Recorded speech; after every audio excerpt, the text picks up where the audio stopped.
মাজারে যাওয়া শিরিক, মাজারে যাওয়া বেদাত।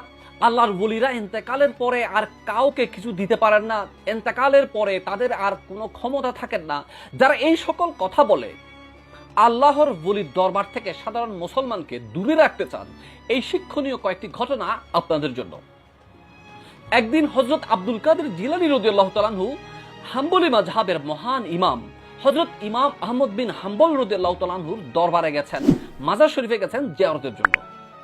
জিয়ারত শেষে হুজুর গৌস পাক রাদিয়াল্লাহু তাআলা আনহু দেখছেন হযরত ইমাম আহমদ বিন হাম্বল রাদিয়াল্লাহু তাআলা আনহু তার স্বীয় মাজার শরীফ থেকে উঠে হযরত গৌস পাক রাদিয়াল্লাহু তাআলা আনহুর সাথে আলিঙ্গন করেছেন, কোলাকুলি করেছেন, এরপর একটা জুব্বা উপহার দিয়েছেন।